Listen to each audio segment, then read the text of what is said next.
بسم اللہ الرحمن الرحیم۔ نوائے سروش، اس میں انشاءاللہ خالی جگہیں، تعارف شاعر اور مرکزی خیال پڑھیں گے۔ شاعر کا نام ہے احسان دانش۔ سب سے پہلے تعارف شاعر پڑھیں گے، کیونکہ مرکزی خیال میں 2 نمبر تعارف شاعر کے ہوتے ہیں اکثر، اور 6 نمبر مرکزی خیال کے ہوتے ہیں۔ آپ میں سے جس نے ابھی تک میرا چینل سبسکرائب نہیں کیا، برائے مہربانی سبسکرائب بھی کر لیجئے، اور کوشش کیا کریں لائک بھی کر دیا کریں، اور اپنے دوست احباب کو شیئر بھی کر دیجیے گا تاکہ وہ بھی اس سے مستفید ہو سکیں، اور کمنٹس بھی کیا کریں۔ احسان دانش 1914 میں کاندھلہ میں پیدا ہوئے۔ آپ کا انتقال 1982 میں ہوا۔ پیدائشی نام جو ہے ان کا احسان الحق ہے۔ اردو کے مقبول شاعر تھے۔ انہوں نے صرف 5ویں جماعت تک تعلیم حاصل کی۔ اس کے بعد وہ مزدوری کر کے اپنا گزر بسر کیا کرتے تھے۔ احسان دانش نے لاہور آ کر شاعری کا آغاز کیا۔ احسان دانش دنیائے اردو میں شاعر مزدور کہلاتے ہیں۔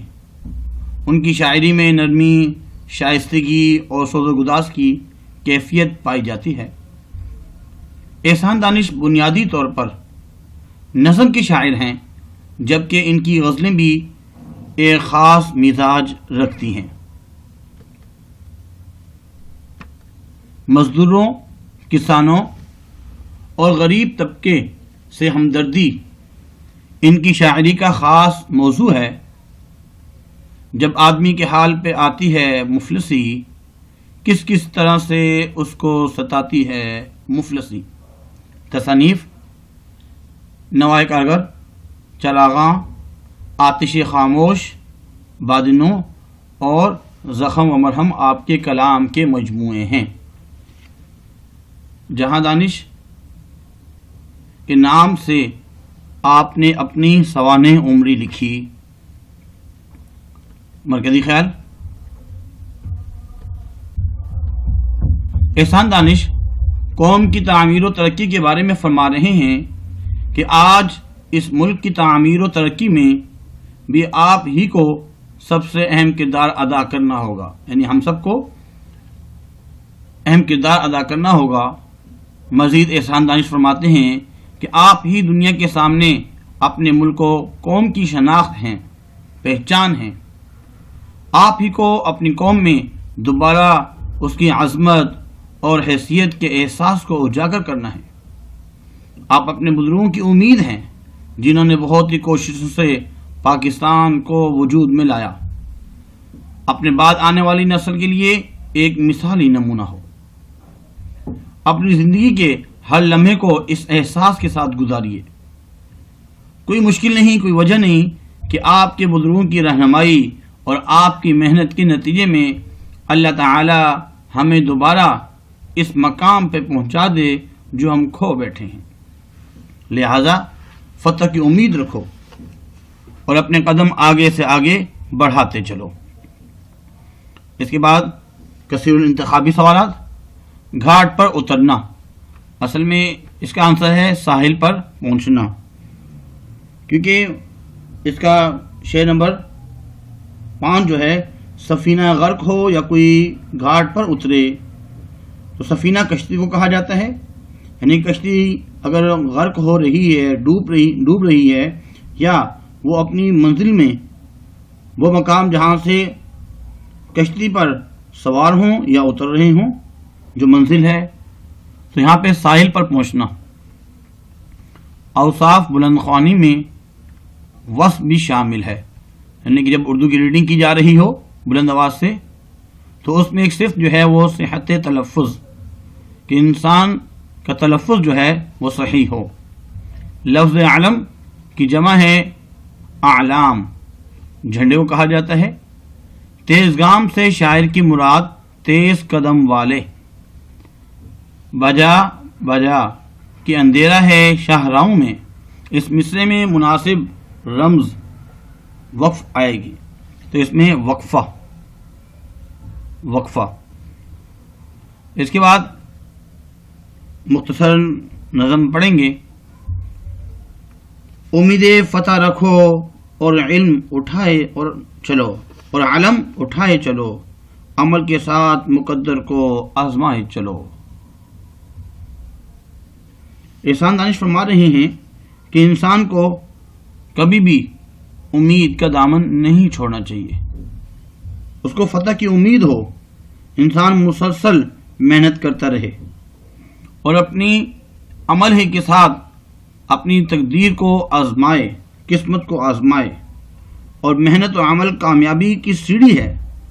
بغیر عمل کے قسمت پر انحصار کرنے والے ہمیشہ ناکام رہتے ہیں. اس لیے عمل ہی کے ساتھ انسان آگے بڑھتا ہے. مسافروں کے لیے مسافت کا ذکر کیا معنی، فضا پکار رہی ہے قدم بڑھائے چلو. اس میں احسان دانش فرما رہے ہیں کہ جب انسان کو سفر کرنا ہے تو پھر مسافت کا کیا ذکر.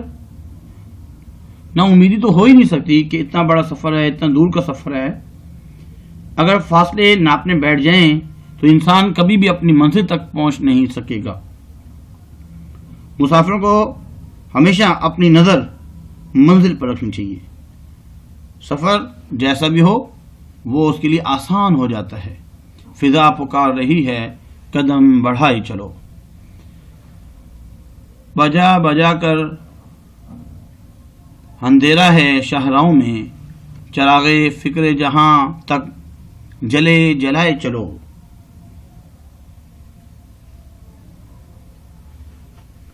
چراغ فکر جہاں تک جلے جلائے چلو. اس میں احسان دانش فرما رہے ہیں کہ ہر طرف، ہر سو، ہر جا مایوسی اور گمراہی اور جہالت کا اندھیرا ہے. لہذا انسان کو کوشش کرنی چاہیے وہ اپنی فکر کے چراغ کو روشن کر کے اس اندھیرے کو ختم کرنے کی کوشش کرے. جلد یہ مایوسی کا دور ختم ہو جائے گا. اس کے بعد اگلا شعر.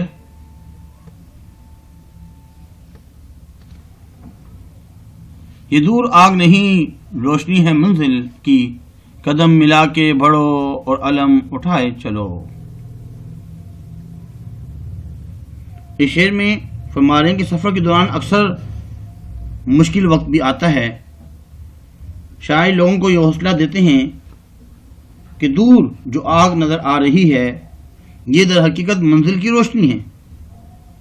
لہذا انسان خوفزدہ ہو کر اپنی منزل کو نہ چھوڑے بلکہ اپنا سفر جاری رکھے. سفینہ غرق ہو یا کوئی گھاٹ پر اترے، تمہارا فرض یہ ہے کہ روشنی دکھائی چلو. سفینہ کہا جاتا ہے کشتی کو.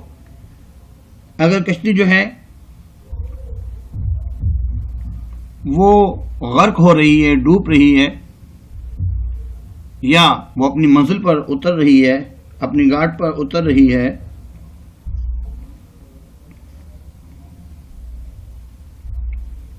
منزل ملے یا نہ ملے، انسان کو اپنا کام چھوڑنا نہیں چاہیے اور لوگوں کے لیے منزل کی راہ میں آسانیاں یا روشنیاں پیدا کرنا چاہیے. تمہارا فرض یہ ہے کہ روشنی دکھائی چلو، لوگوں کے لیے روشنی جو ہے وہ آگے دکھائی چلو.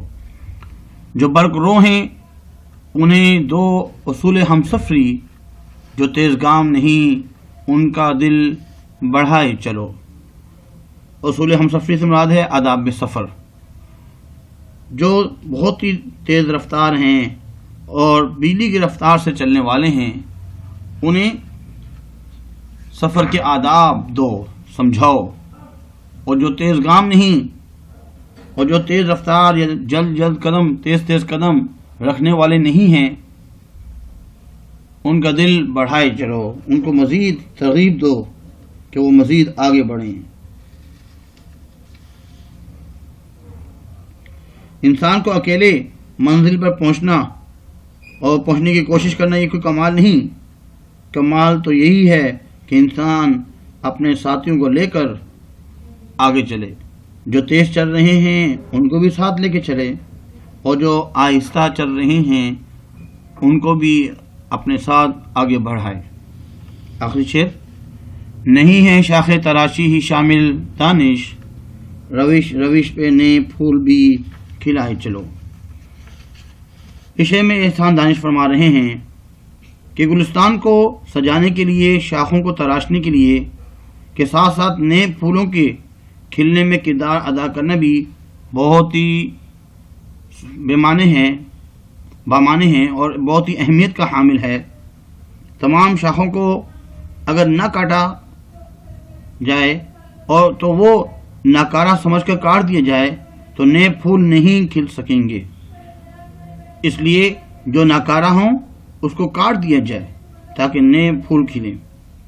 اس شعر میں شاید اہم موضوع کی طرف اشارہ کرتے ہیں کہ کامیاب لوگوں کو چاہیے کہ وہ دانش مندی سے کام لیتے ہوئے نئے آنے والوں کو آگے بڑھنے کا موقع بھی ساتھ ساتھ فراہم کریں۔ اس میں بہت ہی اچھے انداز میں احسان دانش نے اپنی قوم کو سمجھانے کی کوشش کی ہے کہ وہ آگے بڑھے، آگے بڑھے، آگے بڑھے، امید فتح رکھو اور علم اٹھائے چلو، عمل کے ساتھ مقدر کو آزمائے چلو۔ آج کے لیے اتنا ہی کافی ہے،